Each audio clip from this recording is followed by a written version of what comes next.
yang ada tadi. Bahasa Arabnya wujud. Wujud artinya ada. Kalau wujud dalam bahasa kita mengartikan kalimat wujud di bahasa Indonesia sekarang, di mana harus terbentuk kan? Berwujud gitu. Makhluk berwujud, ada manusia, kami, itu makhluk berwujud kan? Tapi kalau makhluk berwujud kalau di bahasa Arab agak dibikin bingung kalau bahasa Arabnya menggunakan kata wujud tadi. Bahasa wujud itu bahasa yang kemudian dimaknai ada ke bahasa Indonesia. Anda juga untuk bahasa juga kayaknya belum paham, Kang. Kata wujud itu bahasa Arab. Artinya ada. Sementara wujud dalam arti bahasa kita ada juga mana tertentu. Bisa itu artinya dapat. Bisa juga artinya bisa racun. Bisa apa yang dimaksud oleh kita sekarang ini gitu loh, Kang. Bisa dalam artian racun atau bisa dalam artian dapat. Mampu. Katanya bisa juga. Nah, saya menemukan Anda berpikir bahwa kata bisa itu karena otak Anda yang sebut bisa itu adalah dapat atau mampu. Sementara saya menggunakan otak saya bisa ini Bapak yang dimaksud dengan kalimat itu bisa di sini adalah racun. Racun itu berbisa. Bukan berarti mana racun itu berdapat atau racun itu ular itu berbisa gitu kan. Bapak nggak bisa mengenai bahwa ular itu bisa bisa berbuat sesuatu, dapat sesuatu tidak. Tapi racun ular beracun, makna bisa itu racun di sana. Makna wujud yang saya sedang akan eksplor kepada Bapak artinya tuh ada, bukan wujud dalam artian bahasa Indonesia. Itu dulu lah ya kalau saya. Mungkin Ustadz Abu lah yang kira-kira bisa menjelaskan. Silakan Ahi. Repot saya. Begini Pak Marsito. Menurut Pak Marsito, angin itu ada atau tidak Pak Marsito? Kalau angin itu bukan Allah ya, tapi atau Tuhan ya. Enggak, tapi nanya enggak cukup dijawab aja, jangan muter-muter. Iya, memang itu nggak kelihatan. Enggak, Tapi ya saya nanya itu angin itu ada atau tidak ada? Ada pergerakan suatu benda yang lain. Misalnya ada angin gitu. Terus Begini, Pak. dahan Begini, atau izin Pak Marsito. daun itu Aduh, kalau ditanya dia satu langsung nyerocos Pak bergerak. Imad ini. Memang agak aneh ya Kristen ini. Saya cuma nanya, cuma minta konfirmasi doang. Angin itu ada atau tidak ada? Segitu doang. Iya, Ada atau memang tidak angin ada? itu ada. Nah, Udah, cukup jawabnya di sana gitu. cukup. Ya, jangan melebar kemana-mana, jangan. Saya cuma tanya itu. Nah, sehingga begini Pak Marsito. Sesuatu yang ada tidak harus semuanya harus kelihatan Pak Marsito. Coba simak baik-baik dengan akal sehat Pak Marsito ya. Yang namanya Tuhan itu di dunia ini tidak bisa terlihat. Terutama ini Tuhan agama-agama samawi. Beda dengan agama pagan ya, ajaran-ajaran pagan. Itu harus bisa dilihat, harus bisa dipegang. Itu merupakan agama yang mana agama tersebut mengambil daripada ajaran pagan Romawi. Nah, untuk agama-agama samawi, Tuhan ini tidak bisa dilihat. Contoh, di dalam Bible ada perjanjian lama, ada kitabnya orang Yahudi. Orang Yahudi meyakini bahwa Tuhannya tidak bisa dilihat. Bahkan di dalam Bible Bapak sendiri ada tertuliskan, Tuhan itu tidak bisa dilihat dan suaranya tidak bisa didengar. Dikonfirmasi oleh Al-Quran, la tudrikuhul absar wa huwa yudrikul absar wa huwa latiful khabir. Allah itu tidak bisa dilihat, suaranya tidak bisa didengar. Dikonfirmasi oleh Al-Quran, maka nali basyarin ayyukallimuhullahu illa wahyan aw mi wara'i hijab. Nah, maka seperti ini, coba pakai logika Pak Marsito ya, pakai logika Pak Marsito. Sesuatu yang sangat dohir cenderung tidak bisa dilihat Pak Marsito. Kenapa saya bisa mengatakan seperti itu? Karena Allah berfirman di dalam Al-Quran, huwal awwalu wal akhiru wal zohiru wal batin. Allah itu dohir, dan sesuatu yang sangat dohir cenderung tidak bisa dilihat. Contoh ciptaan Allah, ciptaan Tuhan. Mana matahari? Ketika di siang hari kita melihat ke atas, apa yang kita lihat? Apakah dat matahari? Tidak, saudara. Yang kita lihat itu hanya cahaya. Kenapa manusia dengan matanya, alat penglihatan, tidak mampu melihat dat matahari? Karena sangat dohir matahari itu. Sehingga kita semua hanya mampu melihat cahayanya saja. Dat matahari tidak mampu kita lihat. Karena terbatas mata ini. Itu makhluk Allah, ciptaan Allah Pak Marsito.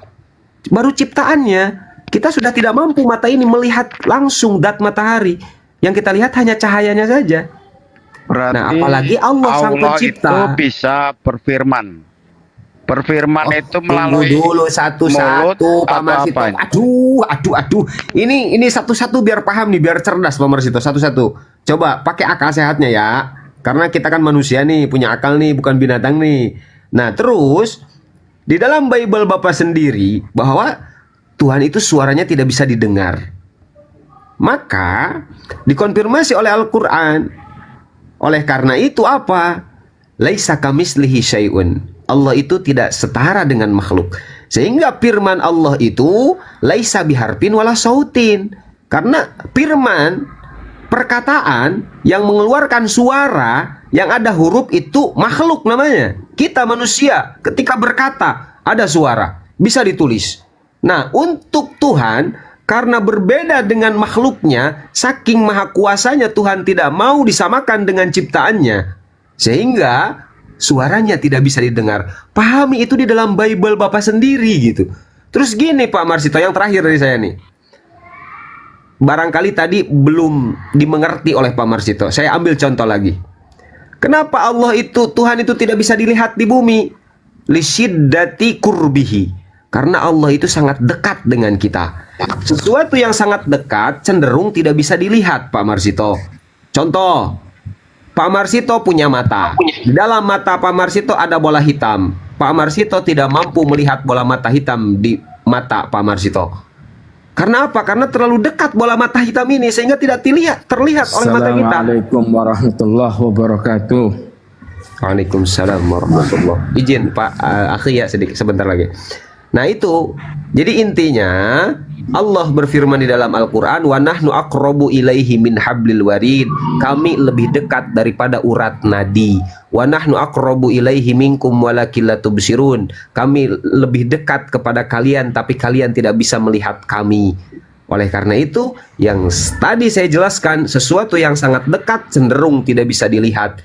Pak Marsito ingin membaca tulisan, kalau tulisannya terlalu dekat dengan mata, pasti tidak akan mampu membacanya. Sedangkan Allah berfirman sendiri dalam Al-Quran, kami lebih dekat daripada urat nadi. Nah itu beberapa alasan kenapa Allah tidak bisa dilihat di bumi. Seperti itu Pak Marsito. Coba Anda bayangkan, itu semua ada di Bible Pak Marsito. Tuhan tidak bisa dilihat, suaranya tidak bisa didengar. Kok ini Pak Marsito punya Tuhan jadi manusia? Sama kayak Pak Marsito. Piye toh? Mau Lanjut. nanya ini ya. Nangkepnya Pak Marsito. Saya Pasti nangkap di situ. Tapi begini, karena ada seorang Islam itu yang mengatakan kalau Allah datang ke bumi itu bumi nggak muat katanya kan. Jadi ini juga bertentangan dengan penjelasan ini tadi. Katanya Gini, Allah itu Begini, Pak. sangat dekat dengan urat nadi kan begitu. Begini Pak, dengerin. Inilah ilmu Islam. Inilah ilmu Islam. Indah ya, keren gitu, disiplin kita. Tapi saya sapa dulu, ada guru saya. Assalamualaikum warahmatullahi wabarakatuh, Ustaz Hanafi. Waalaikumsalam warahmatullahi wabarakatuh. Assalamualaikum semuanya. Lanjut. Gimana? Waalaikumsalam warahmatullahi wabarakatuh.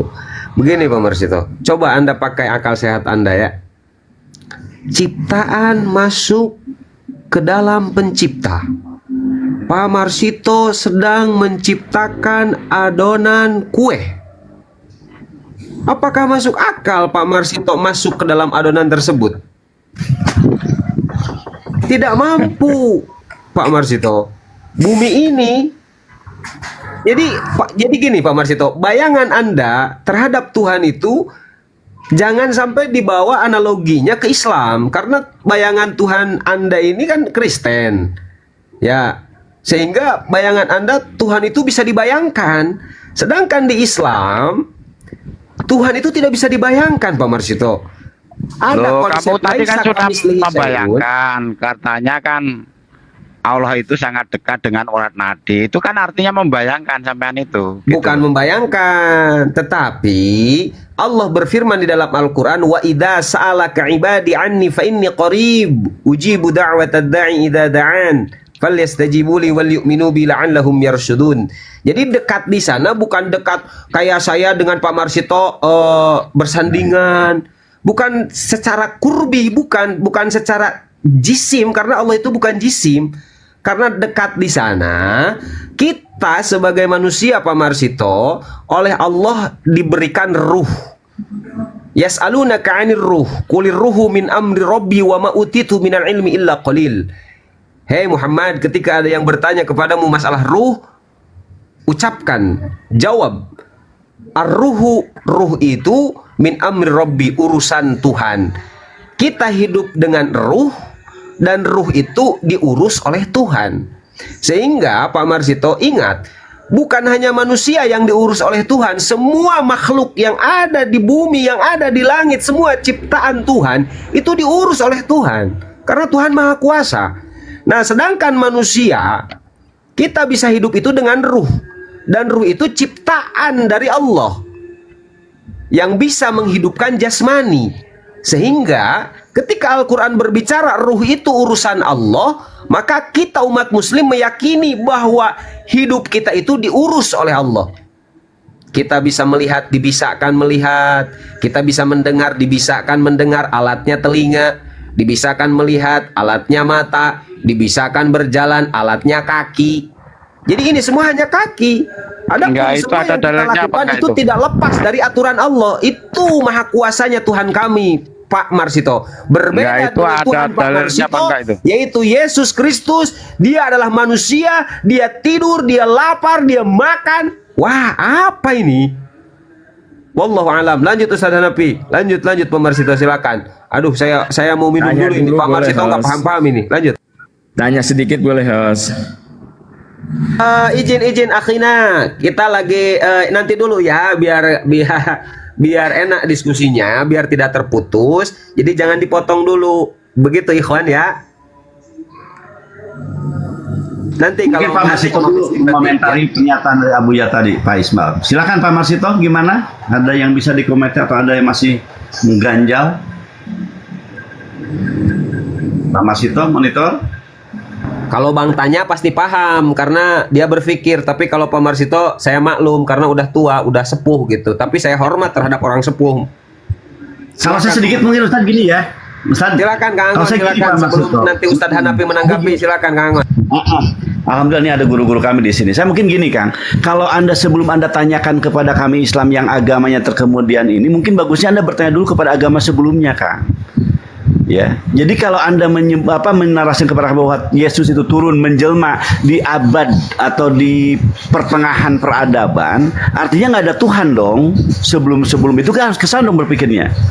Jadi Anda kalau menggunakan bahwa Tuhan di dalam Islam dianggap nggak ada gara-gara nggak terlihat oleh kita karena rasanya nggak terlihat, maka Anda meyakini bahwasanya sebelum Yesus menjadi manusia nggak ada Tuhan. Apa begitu kan gitu? Silakan berpikir lagi. Sebelum bertanya kepada kami, tanyakan siapa Tuhannya Yesus atau siapa Yesus yang sebelum dia menjadi manusia. Ada. Saya akan meragukan nggak ada. Kan Kalau Yesus belum turun. itu kan begini Pak, Yesus itu mengaku sendiri di dalam Alkitab itu. Cuma memang saya ayatnya itu memang belum apa. Oke. Tapi Tangkap saya dulu kalimat saya, pernah Kang. membaca. Ntar dulu saya ngomong dulu ya. Jadi sebelum bumi ini ada, Yesus sudah ada. Gitu. Nggak ada. Andai kan orang berpikiran orang sebelum Yesus ada seperti Anda berpikir sekarang, Anda mengatakan nggak ada. Musa bohong. Masalahnya Karena begini acara Pak. Pada mulanya Gini, adalah gini. firman. Ntar dulu saya akan Itu menjelaskan dalil. dulu sebelum Saya hormatin sampean dalil ini. Anda. Saya hormati dalil akan Anda. menjelaskan Makasih. dulu. Sampean mau apa enggak saya jelaskan? Kalau sampean enggak mau saya jelaskan, saya turun saja. Kan Anda naik mau nanya katanya. Kok malah mau menjelaskan? Ya sampean kan tadi tanya. Setelah saya Saya nggak tanya, mau saya memberikan pemahaman kepada Bapak. Apa ada second opinion ya, ada pemikiran lain dari Bapak. Karena Sebelum Yesus Bapak itu bertanya ada kepada Muslim, tertulis di dalam Alkitab, sebelum bumi ada ini dia telah ada. lah Karena tadi dia guru itu saya pada itu mulanya adalah menjelaskan firman. seperti Bapak. Pak, kalau Bapak Bumi belajar ini bahasa dijadikan Arab, oleh firman Tuhan. kalau Begitu, Bapak Pak. tadi menangkap pernyataan dari guru saya tadi, sahabat saya tadi, Bapak nangkap itu juga yang dijelaskan di Al-Quran. Gitu loh. Cuman Bapak karena dia beliau orang bahasa menggunakan bahasa Arab, mungkin Bapak nggak nangkap. Kami orang Indonesia menangkap kalimat tersebut. Ya, Makanya kalau Bapak menjelaskan menganggap sama bahwa saya jangan penarasi bahasa dari Arab. supaya Iya saya makanya paham. saya maklumin. Nanti saya omelin lah guru saya nanti. Saya nggak potong gajinya. Amplop saya nggak jadi kasih amplop. Jadi gini Pak. Jadi Bapak berpikirnya, saya mengajak Bapak untuk kemudian berlogika. Kalau Bapak menganggap bahwa orang Islam Tuhannya nggak ada seperti pemikiran Bapak, karena Bapak punya pemikiran atau punya batasan ukuran bahwa Tuhan yang Bapak benarlah yang Bapak miliki sekarang karena telah wujud jadi manusia, tanyakan sebelum Yesus menjadi manusia. Berarti Yesus yang ditugaskan oleh Tuhan atau Tuhan menjamin Yesus, Tuhannya nggak ada di zaman dulu itu. Anggaplah Bapak ada sebelum Yesus turun. Otak Bapak, pemikiran Bapak akan jawaban apapun dari baginda Yesus, baginda Musa menjelaskan tentang Tuhan, Bapak tidak akan menerima karena belum turun Yesusnya. Nangkep nggak Pak? Hati-hati dengan narasi Anda akan tertampol dengan pemikiran keyakinan sendiri. Karena sesuatu yang datang di pertengahan itu, pertengahan peradaban itu membahayakan diri Anda. Anda mengukur itu dan Anda lupa bahwa harus mengukur juga orang terdahulu sebelum Yesus ada. Bagaimana mereka mempertahankan Tuhannya. Paham nggak Pak ya kalimat saya? Saya lihat Bapak orang cerdas, apalagi Kang. Lanjut. Ada Ustaz saya di sini mungkin nanti akan melanjutkan dan juga Pak ini. Silakan Pak Marsito. Kembali ke Marsito nanti kemudian dari guru-guru saya. Silakan guru-guru. Jadi di sebelum ke Alkitab Pak itu Marsito, sudah izin dijelaskan. Pak Marsito ya sebentar. Ini Saya Ustaz finishing Hanafi. aja saya mah. Tad, sederhanakan dulu Tad. Fadol Tad. Ya, Assalamualaikum, selamat pagi menjelang siang Pak Marsito. Maaf, saya mau turun saja karena Sahabat-sahabat saya para itu nggak guru, ada Ustaz. fungsinya di sini bicara ini. Aduh. Ya Allah. Ini ada Pak Tanya, nanti Pak Tanya menanggapi. Lanjut aja Ustaz Hanafi, silakan Fadol Tad. Jangan buru-buru Pak Marsito. Sebetulnya saya ingin nanya tadi, host. Oke, silakan Akhina, mumpung ada Ustaz Hanafi, silakan. Ini Ya. Ustaz saya ini. Lanjut. Barakallahu fikum.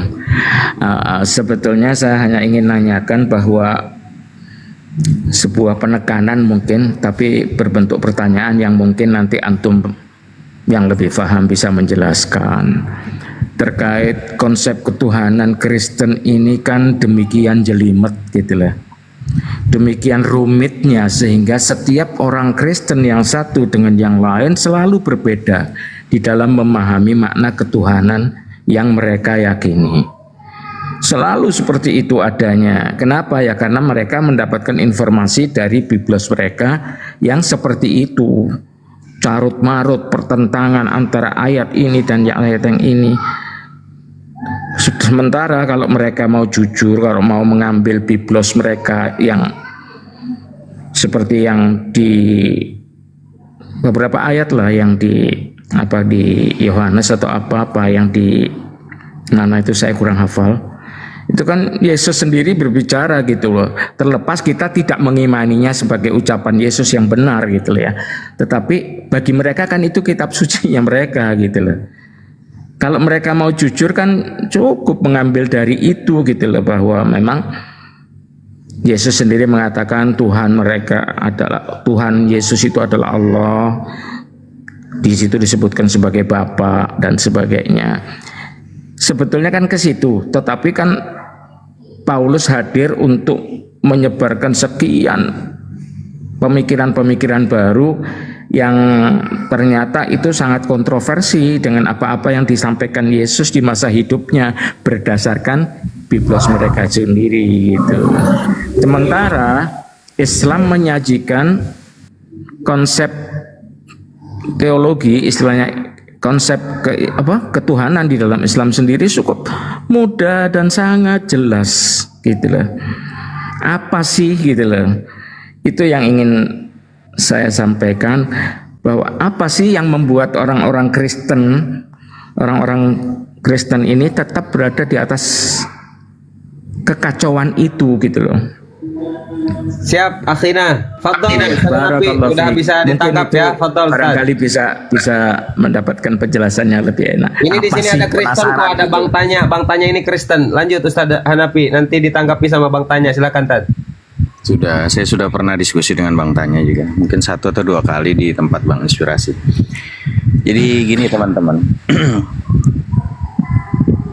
selalu saya dari dulu sebelum memang sempat vakum Abu Yastrong mungkin karena kesibukan di pondoknya, kita 7 tahun lalu di TikTok ini main TikTok, saya selalu mengingatkan untuk seluruh sahabat-sahabat Muslim, di mana kita disuruh sama Allah untuk ud'u ila sabili rabbika bil hikmah. Jadi itu masyhur sekali kalau dulu di pondok ini, saya kan pondok pesantren di Cawang di belakang UKI Universitas Kristen Indonesia. Saya sudah terbiasa secara offline dulu diskusi dengan teman-teman yang lintas agama, bahkan sama apologetnya yang dia mengerti kitab kuning, bahkan orang Kristennya. Ya. Jadi mereka bisa baca Quran, orang Kristen bisa fasih, malah lebih fasih daripada orang-orang awam di TikTok. Tahun berapa itu Ustaz? Mereka tahun 90-an abangku. Dan Oh, Masya Allah, Masya Allah. posisinya bahkan kita mengerti sekali. Karena itulah di dalam surat An-Nahl Allah itu berfirman, "A'udzubillahi bismillah ud'u ila sabili rabbika bil hikmah wal mau'izatil hasanah wajadilhum billati hiya ahsan." Nah, itu tugas kita untuk memperbaiki semua itu, dialog itu gitu loh. Nah, inilah dari komal-komal terutama yang saya paling suka dulu tuh ya komal ini gitu loh. Tapi alhamdulillah sekarang ini sudah ibaratnya bangkit kembali. Ya mudah-mudahan nggak jadi Tuhan gitu loh. Bahkan di surat Al-Ankabut itu ayat 46 juga dibilang sama Allah juga, wala tujadilu ahlal kitabi illa billati hiya ahsan illal ladzina zalamu minhum. Kan gitu. Nah, maka teman-teman, saran saya buat sahabat-sahabat yang ateis, yang agnostik, yang Hindu, yang Buddha, yang Kristen, kalian tuh disekolahkan sama kedua orang tua tuh supaya kalian pandai baca, pinter, nggak dibohongin. Karena itu bagi yang Buddha, Hindu ya Tripitaka, Wedanya pelajari kitabnya. Baik yang Kristen, Bible dibaca semuanya. Ya, cari tahu, cari kebenaran bukan pembenaran, gitu loh. Di tempat komal-komal diskusi lintas agama, kami, saya pribadi dan juga seluruh teman-teman apologet, tidak peduli kalian mau menyembah sendal jepit ki, anjing baju kalian dijadiin Tuhan, tidak peduli, itu keimanan kalian, kami nggak akan mengganggu. Tapi ketika masuk dengan lintas ya, diskusi lintas agama, ayo teman-teman, baik secara akli maupun nakli, sampaikan datanya, gitu loh. Nah, karena yang mengganggu pikiran kita ini, karena kita selalu memahami Tuhan itu tetap pada dimensi kemanusiaan, kan itu masalahnya. Itu yang mengganggu kita, karena kita selalu memahami Tuhan tetap pada dimensi kemanusiaan, gitu loh. Makanya kalau di dalam akidah, konsep itu punya orang-orang Kristen. Kita ini ada akidah, ada, kalau bahasa kita ini sekarang kitab yang kita tulis itu Tanwiruz Zalam, bahkan di belakangnya itu dikasih adalah Apologet Islam Indonesia. Kita cetak. Tujuan kita supaya teman-teman yang giro, yang semangat untuk belajar, untuk nuntut ilmu, biar tahu gitu loh, biar paham ya, bagaimana nafsiyah, bagaimana salbiyah, bagaimana ma'ani, bagaimana ma'nawiyah. Karena kebanyakan bagi mereka yang ngaku sekarang muslim, lahir dari muslim, pun toh terkadang mereka menyembah nama tapi tidak menyembah sang pemilik nama. Itu masalahnya kan. Mahu Allah, siapa Allah? Bagaimana dengan konsep nafsiyahnya? Kan gitu. Maka kalau kita setiap hari Minggu, saya selalu nggak pernah berhenti untuk menjelaskan ke teman-teman yang maaf, yang mu'alaf, baik teman-teman yang nggak pernah mondok dulu. Ayo belajar, ayo kaji, ayo cari tahu siapa Tuhan kalian. Jangan-jangan kalian hanya menyembah nama tapi tidak menyembah sang pemilik nama. Apa itu kalau dalam akidah tak nafsiyahnya? Hiyal hal wajibatul lidzati ma damatidz dzat ghairu mu'allalatin bi'illatin. Ta'rifnya seperti itu. Ialah hal yang wajib bagi zat selama zat itu tidak dikarenakan dengan suatu karena. Allah itu nggak dikarenakan dengan suatu karena. Kebanyakan kita terjebak ketika ditanya sama teman-teman yang ateis, agnostik, yang Hindu, yang Buddha, yang Kristen. Kalau Allah itu memang posisinya Tuhan, kapan sih adanya? Kita bisa menjawab dengan nafsiyah wujud. Allah itu ada sebelum kata ada itu ada, dan Allah akan tetap ada walau kata tiada sudah tidak ada. Clear, mudah menjawabnya kita. Lalu nanti kalau ditanya lagi, Hanafi, kalau memang Allah itu Tuhan, kapan adanya, di mana tempatnya, seperti apa rupanya? Kami pun cukup dengan menjawab, wahai saudaraku, masa, waktu, tempat, itu ciptaan Allah. Bagaimana mungkin Allah ada di ciptaannya? Maka disitulah masuk dengan konsep yang namanya salbiyah. Kalau dalam tauhid kita, akidah kita, yang mana kitabnya kalau kita itu tiap hari Minggu pagi ada Tanwir Zalam. Ya, nah itulah yang perlu diketahui oleh teman-teman yang ngaku Muslim, yang suka dan giroh dengan debat-debat. Jangan sampai cuman tahu tapi nggak bisa bernarasi. Maka di situ ada hal salbiyah. Ta'rifnya hiya kullu sifatin dallat ala nafi ma la yaliku bihi azza wa jalla. Ialah tiap-tiap sifat yang menunjukkan atas menafikan barang yang tidak pantas, yang tidak layak untuk Allah. Maka di sana ada 5 sifat, ada qidam, sedia, baqa, kekal, mukhalafatul lil hawadis, berbeda dengan makhluk, dengan yang baru. Yamuhu bi nafsihi, berdiri dengan sendirinya, wahdaniyat esa. Nah, ini terkadang bagi teman-teman yang sudah Muslim umurnya puluhan tahun aja nggak paham. Nggak paham, yang dikejarnya yang tentunya tentang masalah, padahal dulu Rasulullah berdakwahnya adalah yang paling utama adalah tentang tauhid, tentang akidah itu. Bagaimana bisa mau benar gitu loh? Secara kita diskusinya sekarang kebanyakan teman-teman, maaf beribu maaf, hari ini saya menyaksikan minggu-minggu ini sudah mulai upgrade, memperbaiki sikap, memperbaiki cara diskusi. Nah itu penting, dengan hikmah itu penting gitu loh. Wal mau'izatil hasanah juga penting. Bukan pengen kita mengungkapkan sesuatu yang pada akhirnya ngawur kemana-mana. Public speaking, balaghah dalam bahasa di pondok itu penting supaya narasi yang disampaikan tertuju dengan apa pertanyaan, apa yang dituju, apa judul masuk gitu loh. Itu aja sih dari saya supaya nggak kelamaan teman-teman dan kemana-mana. Wallahu ta'ala alam bishawab. Lanjut.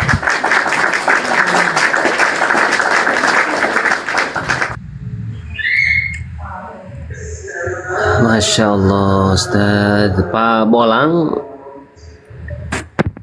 Muslim apa Kristen, Pak? Muslim. Assalamualaikum. Waalaikumsalam warahmatullahi wabarakatuh. Masya Allah. Pak tanya, silahkan ditanggapi dulu, Pak. Oh iya, terkait Pak Ustadz yang bicara tadi, mungkin teman kita Kristen itu mau masuk dengan jalur aqaid kayak gitu, mempertuhankan manusia cuma di ranah di dalam, mungkin gitu, Pak. Pak tanya dulu, akhi ya, maaf ini ada Kristen. Pak tanya buka mute-nya, Pak tanya. Waduh, Pak tanya kemana rupanya? Saudara-saudara sebangsa setanah air.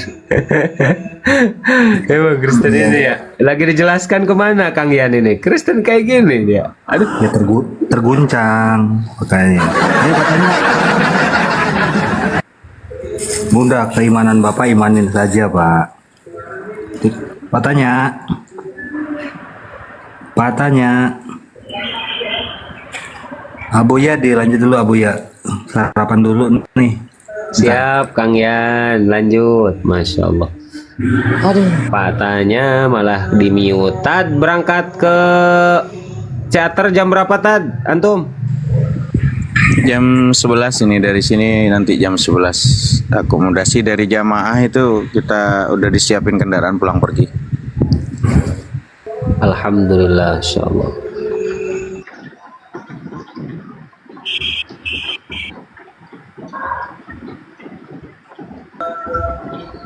Akhi Valen, Assalamualaikum, akhi. Waalaikumsalam Pak Ustaz. Masya Allah. Pak Islam mau menanggapi apa yang tadi disampaikan oleh Ustadz Hanafi, karena patanya ini tidak monitor. Silahkan Pak Islam. Barakallahu fiik. Luar biasa Ustadz, jazakallah khair, paparannya sangat dalam. Mudah-mudahan manfaat buat kami yang Muslim ini. Kemudian ada satu poin tadi yang luar biasa juga, artinya ada harapan lah untuk para apologet Islam untuk sebuah perubahan metode, sehingga ketika berdialog itu memang kan kecenderungan orang-orang kafiroten ini kan memang kecenderungannya itu ketika mereka kalah di dalam berdalil itu mereka selalu berujung kepada hujatan-hujatan yang mungkin kepada Rasulullah, bahkan kepada Allah Subhanahu wa taala sebagai Rabb kita. Ini kan sebetulnya sangat luar biasa memang. Tetapi memang konsep room-room yang ada ini kan kita sedang memberikan sebuah edukasi. Kalau celaan-celaan yang mereka lakukan itu saya lihat bagi teman-teman apologet ya, mungkin karena memang tensi mereka cukup tinggi ya, karena sekian jam menghadapi orang-orang yang semacam itu terus silih berganti ya. Ya memang saya sendiri secara pribadi nggak bisa bayangkan kalau harus menghadapi hal-hal itu terus. Cuman secara ideal gitu loh, saya sendiri kadang-kadang suka berharap nggak usah terlalu ditanggapi dengan respon yang sama begitu loh, sehingga nampak akhirnya kita tohannya jadi kayak sama mereka gitu loh. Saya merasa seperti itu Pak Ustadz, sehingga saya melihat untuk meredam mereka yang dengan emosi-emosi yang seperti itu ketika mereka kalah dalil, istilahnya kalah hujjah, apakah tidak lebih baik gitu menekankan kepada target, yaitu sebagai satu pencerahan lah bagi mereka untuk merangsang pola pikir mereka. Bahkan kalau memang berlebihan ya langsung aja diturunkan, mungkin itu lebih baik dibandingkan kalau harus menanggapi dengan hujatan-hujatan yang mereka ucapkan dengan hujatan-hujatan yang sama gitu loh. Itu wallahu a'lam. Ya itu pribadi saya begitu itu. Ya, intinya gini, kalau jadi gini, ketika kita itu menjadi seorang yang memang sudah siap tanding dan kita sudah mumpuni dengan alat-alat yang kita miliki.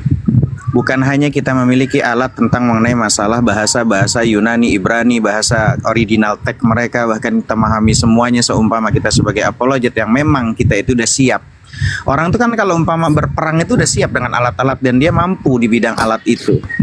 Nah, harusnya seperti itulah kalau kita itu mau menjadi seorang pendai. Maka kita tidak peduli mau mereka nanti menghujat, karena memang sudah dari dulu hujatan itu ada.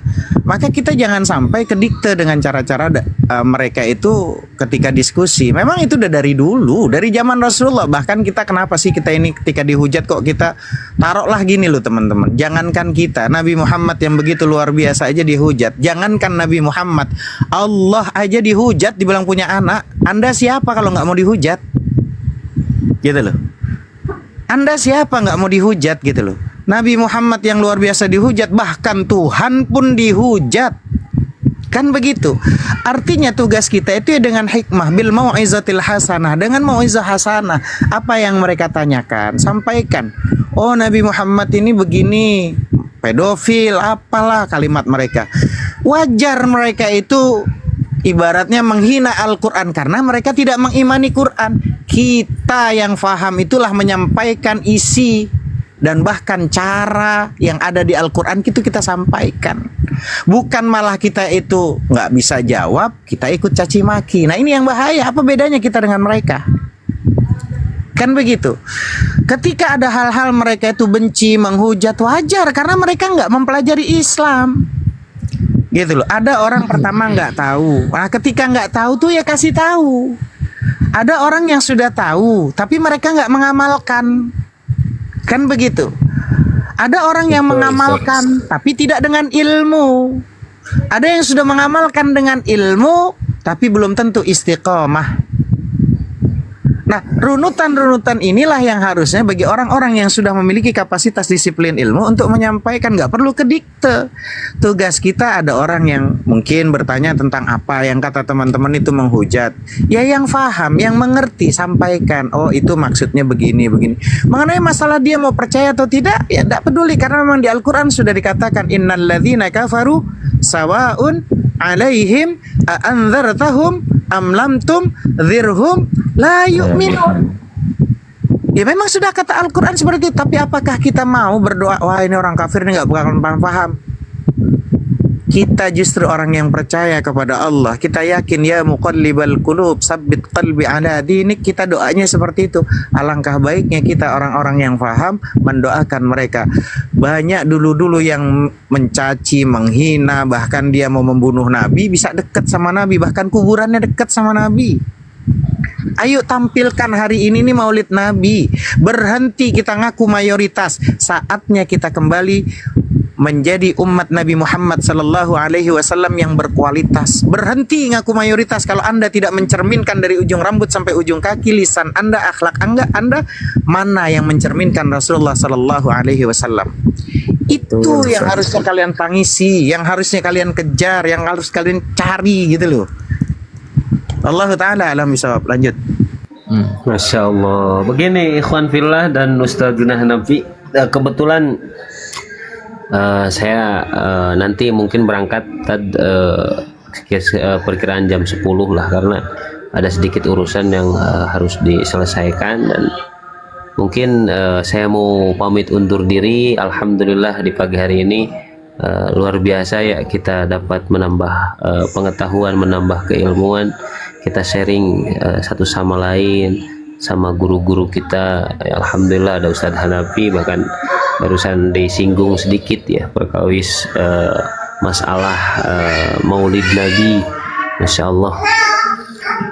Jadi saudaraku semuanya, afwan Ustadzuna, izin undur diri dulu karena persiapan. Ya, teman-teman. Terima Dan kasih ya Bu ya. Abu dan ya, saya Ustaz. minta maaf kalau ada kalangan yang kurang berkenan. Buat seluruh sahabat-sahabat saya, Sa'adam Sahawa, apapun iman Anda silahkan, tapi Mbok ya gunakanlah akal, karena supaya saya ini nanti di hadapan Allah dituntut. Sudahkah Hanafi menyampaikan ke mereka? Sudah ya Allah, gitu loh. Nah, tugas kita hanya menyampaikan la ikraha fiddin qad tabayyana rusyd. Tuh, nggak ada paksaan kok dalam beragama Islam, karena kebenaran sudah nampak. Nah, maka itulah ada kalimat kafir. Nah, mudah-mudahan semua guru-guru pada sehat, termasuk hostnya Buya Ustadzuna mata'anallah fitu lihayati barakati ulumi. Dan yang pasti buat seluruh guru-guru, para sahabat, para pejuang, semuanya sehat, berkah selalu. Kang Yan, kasbon supaya cepat lunas, bisa nambah lagi kalau perlu ya Kang Yan. Dan saya minta maaf ridhonya, mudah-mudahan tetap semangat. Salam Nampaknya terbatas Ustadz ya. Masya Allah. Siap Ustadzuna, kita tutup dengan doa Kafaratul majlis. Subhanallahumma wa bihamdika asyhadu an la ilaha illa anta astaghfiruka wa atubu ilaik. Akhirul kalam, assalamualaikum warahmatullahi wabarakatuh. Salam. Ketemu di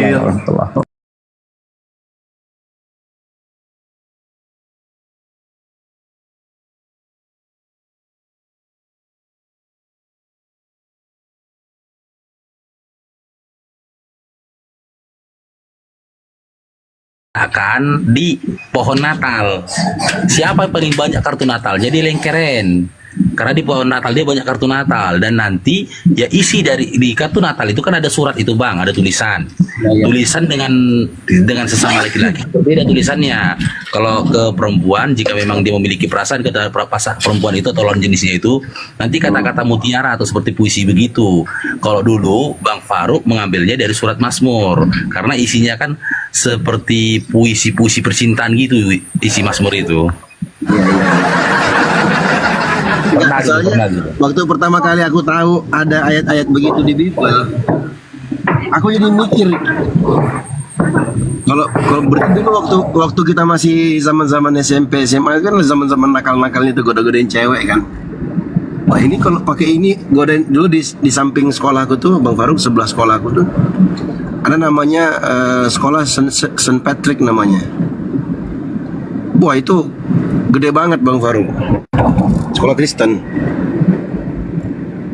Aku mikirnya begini, kalau coba dulu aku tahu ikan isi Bible kayak gini kan, aku bawa lah ayat-ayat itu ke cewek-cewek itu, kayaknya jadi apa kau? hanya puisi-puisi atau kata-kata yang puitis kan, sudah bisa menggoda, merayu gitu. Ya dulu kan ya enggak ada lah kita kepikiran masalah uang dan segala macam ya kan. Hanya dengan modal kata-kata, modal berani itu udah cukup itu sebenarnya. Nah, kalau sekarang mungkin enggak berlaku. Karena orang-orang pada lihat uangnya, ada uang apa enggak. Percuma puitis kalau nggak ada uang ya kan. Ya betul. Cuman aku mikir itu kayak gitu Bang Far. Dulu tuh kayak gitu tuh aku jadi mikir sekarang. Berarti kalau dulu tuh nakal-nakal gitu kita bawa ini kayaknya gampang deh kayaknya. Soalnya kan pakai kitab suci kan. Itu di tahun berapa Bang Jo? Wah, saya tahun berapa? 2020, 2020 tahun 90-an lah, sebelum tahun 2000. Oh, aku kalau tahun 90-an masih kecil aku. Ya masih ingusan kamu masih ingus. Aku tahu dunia yang selebar ini tuh di tahun 2006 ya. Iya. Kok selebar Dio. daun. Bang Dio. Ya. Ya dulu di Manado juga kayak gitu. Kalau ada di pohon Natal itu kan saya juga sering jaga ikut-ikutan. Umat saya kan Kristen, masuk Islam. Terus yang adik umat saya itu sering bawa saya acara apa bilang malam kudus gitu. Terus tulis di apa itu terus digantung kayak gitu sih. Saya tahu itu. Iya, ngeri-ngeri tuh ininya, apa bahasa-bahasa yang di Google tuh ngeri loh. Mengarah kepada itu kan, birahi kan. Iya, ada juga ditulis, ada kata-kata puisi, puitis, ya kan? Saya sering jaga ini. Jadi kalau untuk saya pribadi sih, mereka itu bukan berarti salah, cuman nggak tahu ya karena kayak Bang Faruk bilang sudah didoktrin, ya kan? Iya. Bang Faruk, gimana itu bunyi Mazmur itu, Bang? Ya sebenarnya kan gini, Bunyinya kayak gimana? surat Mazmur itu kan puji-pujian Daud kan kepada Tuhan ya. Jadi puji-pujian dari Daud itu memang kata-katanya itu indah gitu loh. Tapi karena di dalam surat Mazmur itu ya caranya memuji puji-pujian yang disampaikan, isi dari puji-pujian disampaikan Daud itu seakan-akan bukan mengarah kepada Tuhan. Kalau kita kaji kayak orang yang jatuh cinta, Bang. Iya, isinya itu seperti orang jatuh cinta. Jadi pujiannya itu tidak gimana ya? Tidak didasar, seakan-akan tidak mengarah kepada Sang Pencipta gitulah, Bang. Meskipun ada beberapa ayat kan yang langsung mengarah ke sana gitu loh. Tapi banyak ayatnya itu dia berkeliling dulu narasi-narasi itu, pujian-pujiannya itu gitu loh. Tapi di sepanjang narasi-narasinya tadi ya kan seakan-akan mengarah kepada makhluk, bukan kepada pencipta gitu dulu aku memahaminya. Dan aku pun dulu tahunya dari teman juga kan gitu. Aku dapat kartu Natal dari teman, aku tengok tulisannya bagus. Dia nggak bilang itu juga di bawahnya kan tulisnya Mazmur sekian gitu, enggak. Aku pikir karangan Lebih dia. mengarah ke lawan jenis gitu ya, Bang? Kata-kata. Iya. Pintar kali kawan ini bikin kata-kata kan gitu. Terakhir aku tanya dia, rupanya dia dapat dari surat Mazmur. Di situ aku terkejut, baru mulai aku membaca-baca gitu, Wah.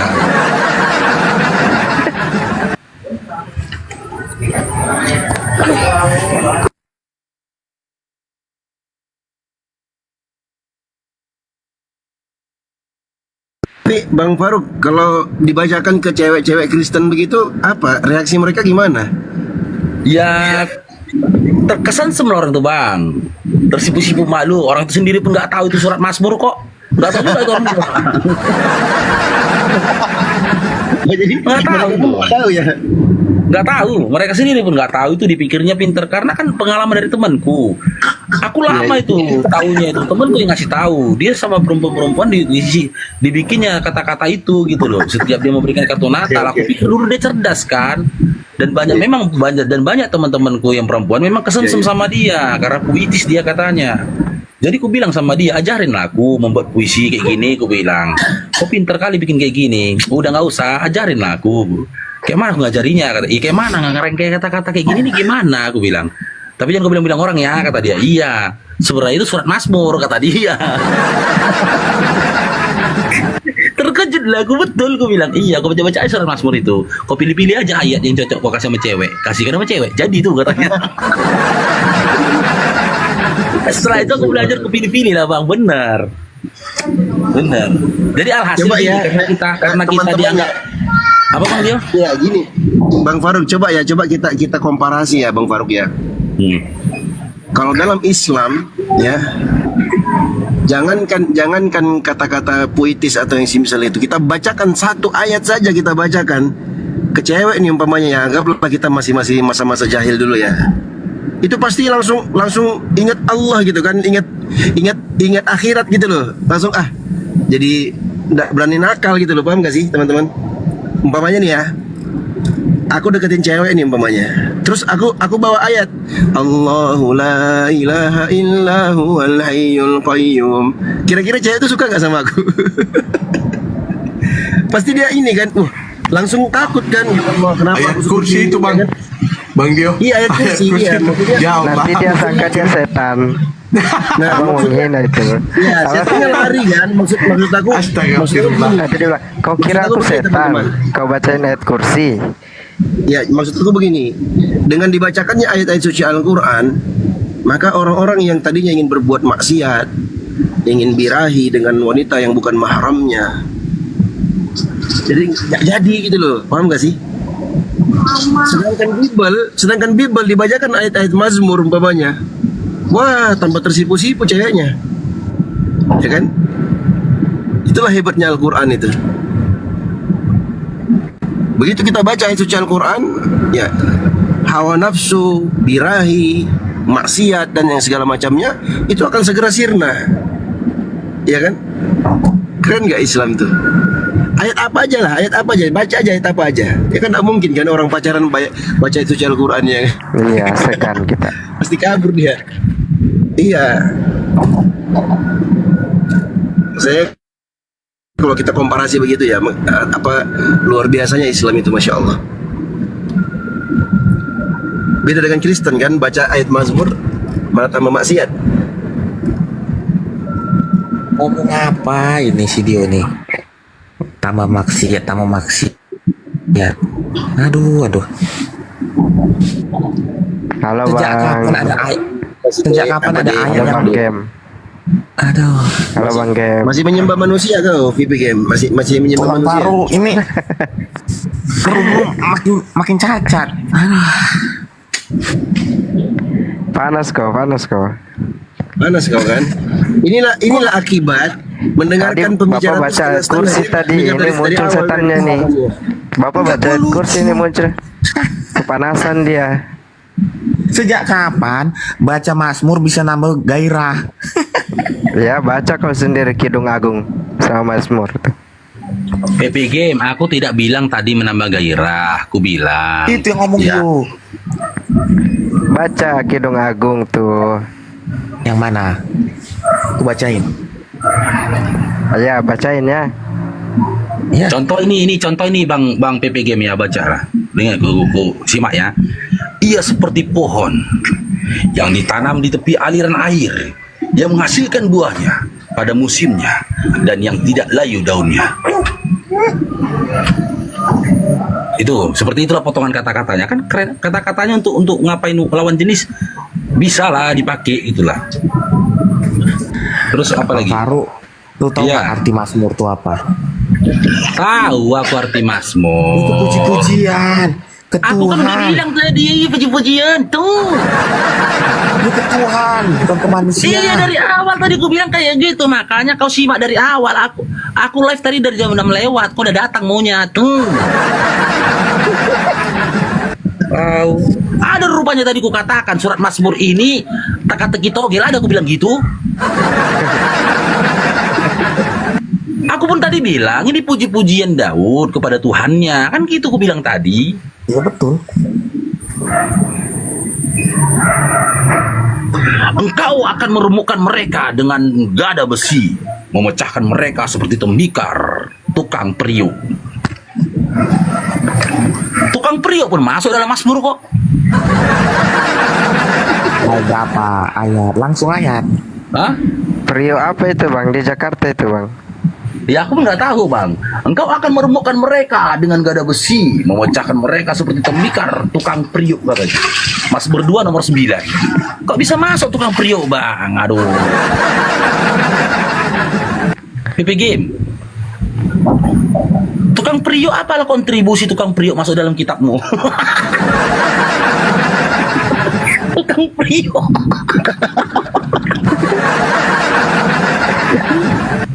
Mau lagi PP Game?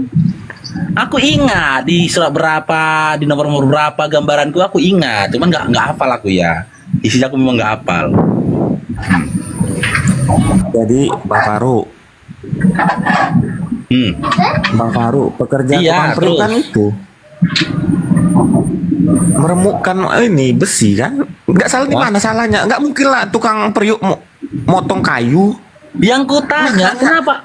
Loh, aku nggak Syair nanya meremukkan itu- besi atau meremukkan kayu. Yang ku tanya Syair tukang itu- priuk itu kenapa masuk dalam bibelmu? Syair itu artinya keren, malah di syair itu menunjukkan bahwa itu fakta. Memang Aku kalau nggak tukang tanya itu priuk fakta itu tuh. meremukkan. Aku tak bilang itu bukan. Aku tak bilang itu fiksi, bukan fakta. Pertanyaanku kenapa tukang priuk masuk dalam bibelmu? Gimana ya? Untuk Kenapa menjelaskan tukang arti priuk? Kenapa tukang priuk masuk ke dalam bibelmu? Kenapa bukan satpam? Itu yang kutanya bang. karena puisinya tentang meremukkan gada, baja. Ya, yang meremukkan gajah kan itu. Salah di mana? Ngarang aja kau. Lu kok ngarang?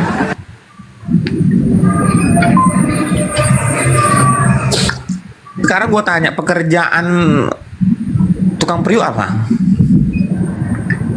Gimana? Pekerjaannya tukang priuk apa? Tapi ayat itu bukan tentang ahli besi PPG. Kau nggak pernah baca, kau sosok tahu kau. Pening aku nengok kau. Baca dulu lah. Enggak aja kau. Pokoknya minta ampun nih si Engkau- PPG ini, gak pinter-pinter Engkau kau. Itu kisah tentang itu, Enggak, gini, kisah engkau tentang akan raja. Itu kisah tentang raja yang diurapi. Mazmur 2 itu tentang kisah raja. Kau nggak pernah gereja kau ya?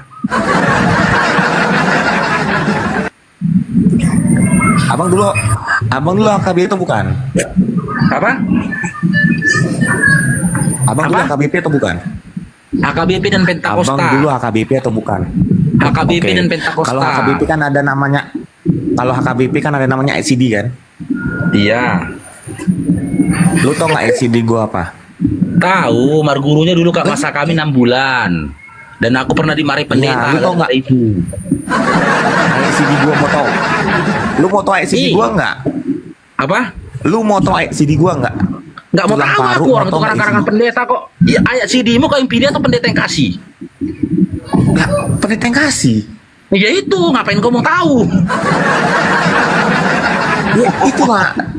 Orang SCD pendeta gua kamu dari yang kasih. Mazmur juga. Jadi pertanyaan gini, kenapa pendeta kalian yang mengasih, tidak kalian yang memilih? Karena pendeta kalian sudah memilah-milah ayat yang cocok. Kenapa nggak dikasih? Aku tidak pernah menemukan satupun ayat CD dari jemaat itu yang berisikan surat Amsal, surat Yeskiel. Nggak pernah itu. Kenapa nggak dikasih? Hah? Tanya, ada nggak temenmu? Yang jadi pertanyaan, ada nggak temenmu? Surat CD-nya Amsal 7 nomor 18 ada? Mana ada orang dipilih-pilih kok itu? Ada temanmu punya ada temanmu surat CD-nya, surat Yeskiel 4, surat Yeskiel 23 ada. Mana ada orang dari pilih-pilih itu? Surat Yeskiel 16 ada. Mana ada orang dari pilih-pilih? Nggak pernah jumpa aku tuh teman-temanku yang naik CD itu waktu Malua itu udah surat CD-nya itu surat Amsal dan surat Yeskiel atau Ya surat udah, surat CD abang Imamat apa? nggak pernah jumpa itu. Surat CD abang apa? Ngapain ku ingat-ingat itu?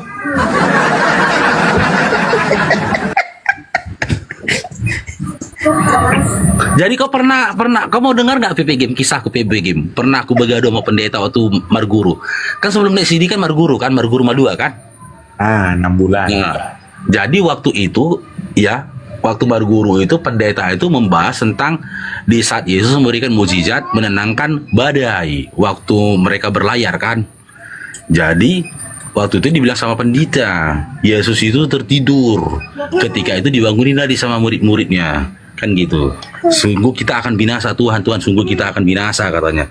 Terus gue bilang lah, Pak Pendeta, waktu murid-murid Yesus itu membangunkan Yesus, apakah mereka tahu Yesus itu Tuhan? Tahu, kata dia.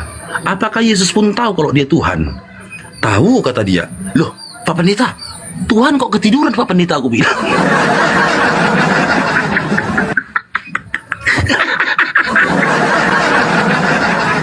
Maju naik darah lah pendetanya itu kan. Kenapa kau bertanya seperti itu? Kemarin. Apa? Itu kan sudah gua bahas kemarin. Enggak, aku cerita Itu lo PPG. cara Tuhan. Enggak, aku nggak diskusi kau. Iya, Aku cerita pengalamanku karena kau mengingat tentang guru malu. Teringat aku jadinya. Memoriku itu sampai diadukan aku sama mamaku. Padahal aku cuma cagil aja waktu itu PPG. Nggak pakai otak aku waktu itu, nggak pakai akal. Jujur aku bilang, cuma cagil aja aku waktu itu. Langsung berdiri pendetanya kan. Dibilangnya begini. Kenapa kau bertanya begitu? Gini loh Pak Pendeta, aku bilang. Kalaulah dia Tuhan, masa dia nggak tahu pada saat itu ada badai yang akan membinasakan mereka? Kok masih tertidur dia Pak Pendeta? Aku bilang. Dan kalaulah dia Tuhan, seharusnya badai nggak berani lah menghantam kapal itu Pak Pendeta. Orang dalam kapal itu ada Tuhan, aku bilang. Aku tak kenapa ya Bang Dio ya. Waktu itu keluar asal aja jeplak itu gitu loh. Bukan dari pemikiranku itu. Terakhir dibilang sama pendetanya, waktu itu Yesus itu belum menjadi Tuhan. Loh, kalau waktu itu Yesus belum menjadi Tuhan, jadi yang tidur itu siapa Pak Pendeta? Itu kedagingannya. Di saat kedagingan nanti tertidur, apakah waktu itu roh yang di dalam diri kita juga lalai dan larut dalam tidur? Larut dalam tidur. Berarti ketuhanannya juga larut dalam tidur lah Pak Pendeta, aku bilang. Panjanglah debat kami waktu itu Pak Bang PP Game kan, PP Game kan. Dimarahin Dimarahin nggak? Abang Dio? Dimarahin nggak ujung-ujungnya? Dimarahin aku. Dimarahin. Padahal cagil aja aku Bang. Dimarahin aku. Bukan ada lagi diadukan ya ke orang tuaku. Diadukan pendeta itu ke orang tuaku. Itu kan Besoknya itulah, besoknya diadukan sama orang tuaku. Dibilang orang tuaku lah, apa maksud kok kayak gitu, kata orang tuaku kan. Enggak loh mak, aku bilang aku cuman bercanda aja aku. Bercanda kok kayak gitu. Karena kayak mana Bang Dio ya, apa yang gue katakan itu aku nggak sadar Bang Dio. Asal jeplak aja mulutku gitu, nggak ada yang ku ingat itu. Bukan berniat mau mendebat dia, karena aku memang dulu suka bikin lelucon sama teman gitu loh. Memang aku bikin itu kan iseng cerdas gitu Bang. Iya, iseng aja aku. Aku cuma mau menunjukkan sama teman-temanku. Kena mental tuh pendeta. Aku mau ngerjain pendeta gitu loh. Kena mental dia. Tapi alhasil temanku gak ada yang ketawa, serius semua orang itu. Ada temanku seorang perempuan kan, namanya Sarupa. Perempuan dia nih, ini udah kakak dia waktu itu. Dibilang dia, dipanggil nama aku, nama asli itu ya, aku bilangnya, Gus, pulang kami berguru ini kan, dibilang dia, kok bisa mikir kayak gitu, kata dia. Mikir apa Pak, aku bilang. Enggak, di perdebatan kok sama pendeta tadi, kok bisa mikir gitu kok. Kenapa rupanya? Keren loh, cara berpikirmu keren loh, kata dia. Kenapa sih aku bilang yang keren? Apa yang gak bisa ngulang lagi Bang Dio? Apa yang keren? Kok bisa kau berpikir tentang ketuhanan itu? Kalau Tuhan itu kan kamu kalau waktu dibilang pendeta lagi tadi samamu, itu yang tidur itu adalah kedagingannya, bukan ketuhanannya. Terus kan dibilang pendeta, Waalaikumsalam.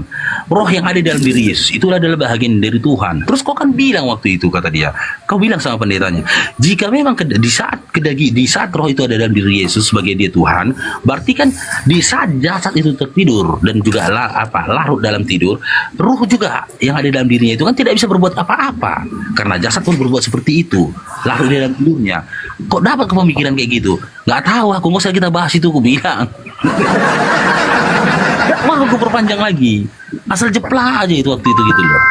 Dan hasil ya mungkin gitu juga ya, udah disangka-sangka dulu kelas aku ini Bang ya, sama teman-temanku dulu, si Faruk ini bakal gini, si Faruk ini bakal gini nih. Bener sangkaan mereka, karena sangkaan mereka ada sangkaan yang baik. Alhamdulillah 2012 Bang Faruk dapat hidayah. Assalamualaikum Bang Bejo. Alhamdulillah. Alhamdulillah. Bang Faruk mualaf ya Bang Faruk. Iya Bang aku. Masya Allah. Tulang. Oi. Selama kau belum baca ayat CD kau, aku nggak percaya cerita kau. Nggak usah kau percaya, dan aku pun nggak minta kau percaya kok. Iya sudah. Coba ayat CD kau apa? Kan Aku tak mau mengingat itu. Lah kan nggak apa-apa. Kawan sama kayak ngasih ayat yang lain. Ayat CD kok apa? Untuk apa?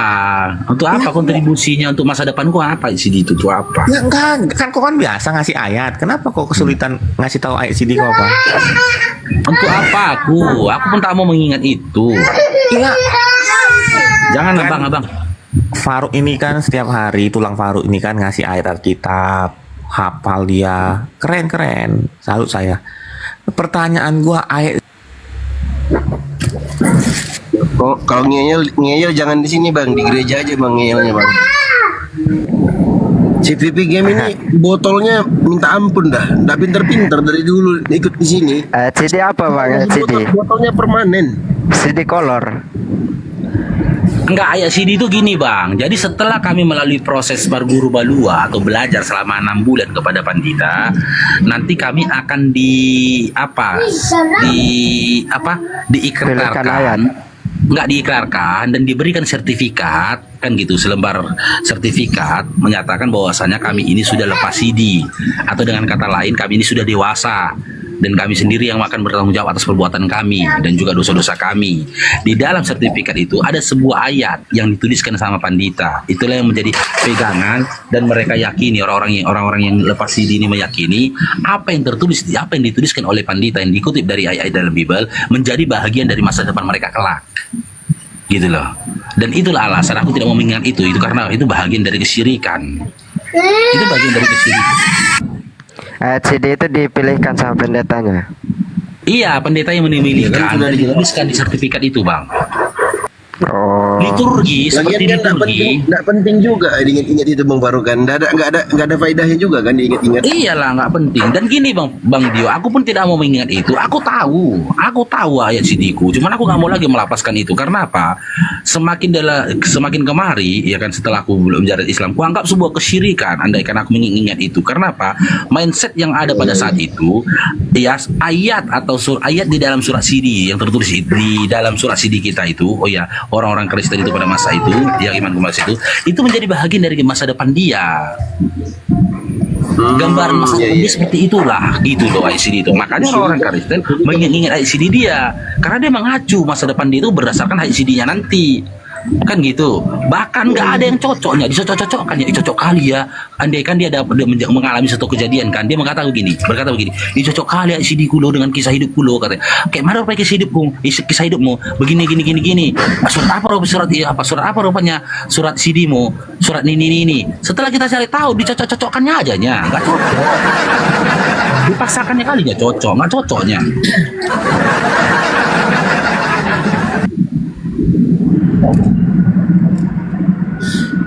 Ya, jatuhnya kayak bentuk ramalan gitu ya Bang Faruk. Iya, itu yang nggak cocoknya gitu loh. Makanya aku nggak mau Ya, begini. kayak zodiak gitu ya. Bukan Bang, bukan. Contoh lah ayat CD-nya itu ya tertuliskan begini, engkau akan dia berkati sepanjang umurmu akan mendapatkan kasih dan karunia dari dia. Itu ayat CD-nya misalkan. Dia yakin, oh berarti selama hidupku aku akan diberkahi, sepanjang hidupku Cocok akan sama dapat dia gitu. karunia. Rupanya ya ada juga ya temanku yang mendapatkan surat CD sebagus itu, ya kan? Ya sekarang jadi perampok, keluar masuk penjara. Nah, di mana jalannya?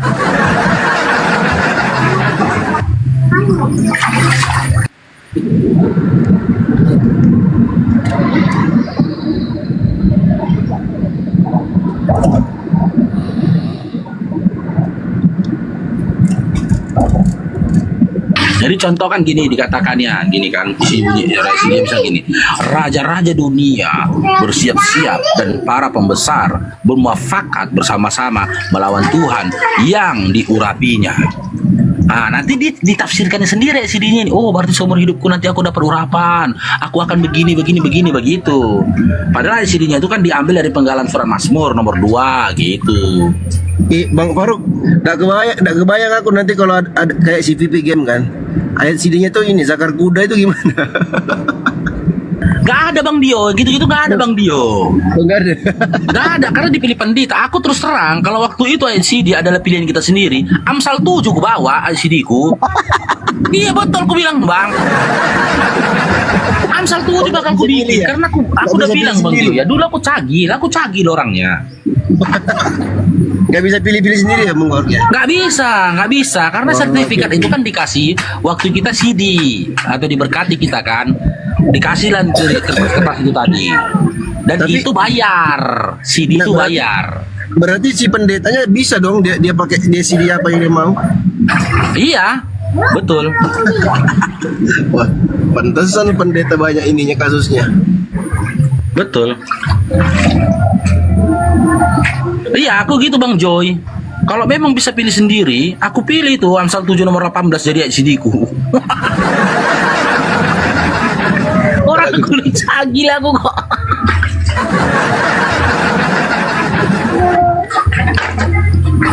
Waalaikumsalam itu Adina. Bayar lo sobat, kau jangan berbohong kau. Bayar dulu tak berapa dulu itu. Memang tidak ditarifkan. Kalau dulu tidak ditarifkan, tapi adalah tahta mulate untuk gereja, untuk pandita. Kau pikir aja logikanya, mana lah mungkin 6 bulan diajari, hah? Tak bayar apapun yang nggak ayah kau. Gak usah bohong lah kalian.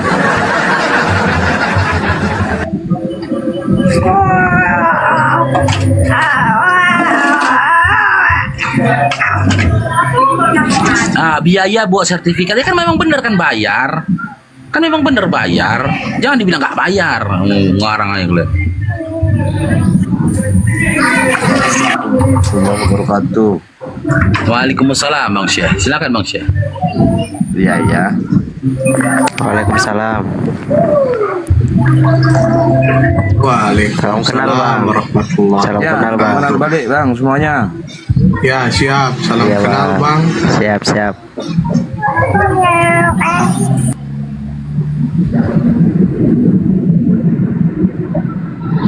Ini banner ini siapa yang bikin Bang? Saya Bang, saya hostnya Bang. Oh hostnya ya. Oh iya. Berarti sama. Waalaikumsalam Bang Ahmad. Silakan Bang Syekh, jika mau disampaikan Bang. Sama-sama Silakan. Islam berarti Bang. Gimana Bang? Sama-sama Islam berarti.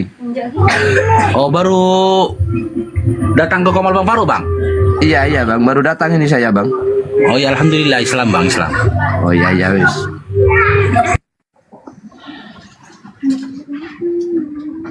Saya mute dulu ya, saya dengar dulu ya. Ya siap.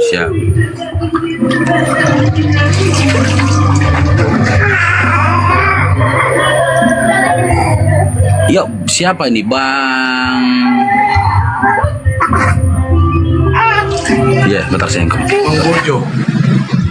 Bejo. Sayang Bapak. Sayang Bapak, nah, jangan. Oh, hancur sayang.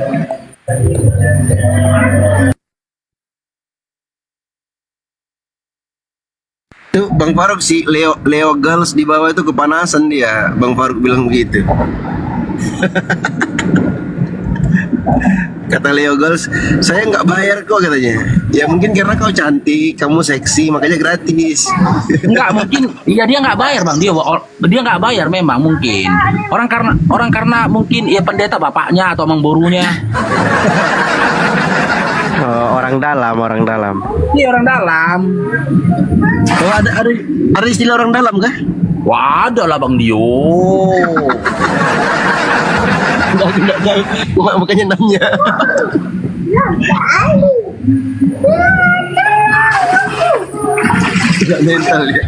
Kena mental ya, mampus gue kan dinotis oleh mujahid typing dia.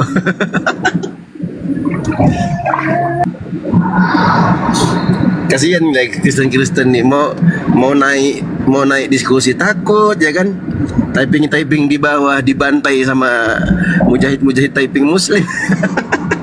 Matilah kau. Makanya ini handphone nggak kau di ada bawah, Kristen, Leo Bang. Girls.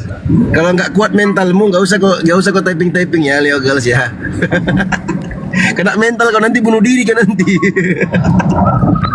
Ini nggak Muslim ada semua Kristen Bang. ini berarti ya Bang. Muslim semua Bang. Masuk semua alhamdulillah. Oh iya bagus. Iya, jadi Nggak tahu ini Bang Bejo ini belum nyapa-nyapa nih Bang Bejo. Lagi sibuk kayaknya tuh. Ya, jadi buat teman-teman Kristen di bawah, kalian menghujat di bawah.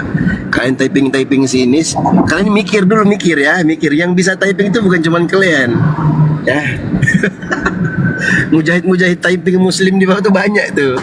Ntar kalau kalian typing satu kata, kau diserang 1000 kata, apa nggak kena mental kau? Mana dia? Leo Girls mana Leo Girls? Nggak ada typing, hilang typingnya.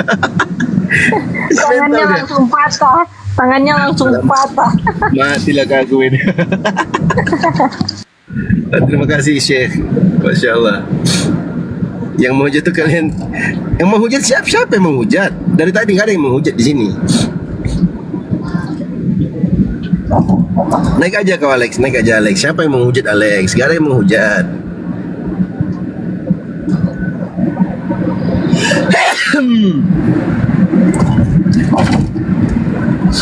Gak ada yang menghujat di sini. Naiklah. Tuh kau di notice tuh di bawah tuh. Kau naik berani nggak naik? Ya itu kan, baru aku bilang kan, tuh kena notice kau. Jangan macam-macam kalian di sini. Ini typing mujahid typing di room ini ngeri, lebih ngeri. Ya Allah, ya Rabbi. Berserak kau di sini, ya benar bang, berserak dia. Dia mau naik nggak berani, ya kan? Mau typing takut di notice. Mau gimana ya? Terpaksa sakit hati ya nonton dia di sini. Ayolah, naiklah. Nggak ada yang menghujat di sini. Nggak ada yang menghujat. Naiklah. Iya, jadi ciri-ciri penghujat, typing penghujat itu di bawah. Yang pertama akun bodong, ya kan, pengikutnya cuma 1-2 ekor. Yang kedua di privat, nggak bisa dijambak naik. Nah itu ciri-cirinya. Kalau ada yang typing jorok atau typing yang mengarah kepada penghujatan, coba kalian klik akunnya itu. Coba kalian klik akunnya. Paling pengikutnya ya 1-2 biji, ya kan. Nah, terus kita sebagai moderator pun tidak bisa naikkan. Kenapa? Akunnya privat. Dan liciknya lagi, nanti dia typing di bawah, naikkan aku kalau berani, naikkan aku kalau berani. Gimana ceritanya mau naikkan kau akunmu privat? Mana sih hotel ini?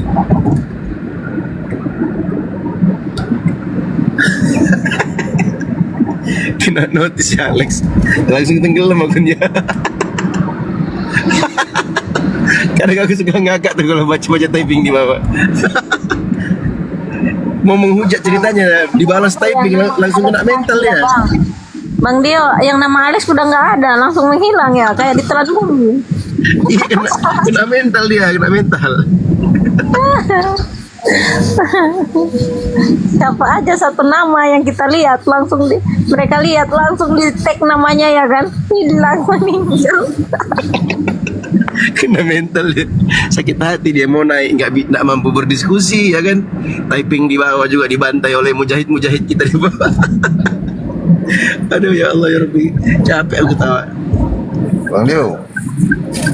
Iya bang. Kami lagi di Senen, sarapan apa dekat sini ini? Pada nggak buka orang. Di Senen loh, aku menuju ke Bandung ini bang. Udah jalan ya? Ya memang iya. Hotel Bandung aku.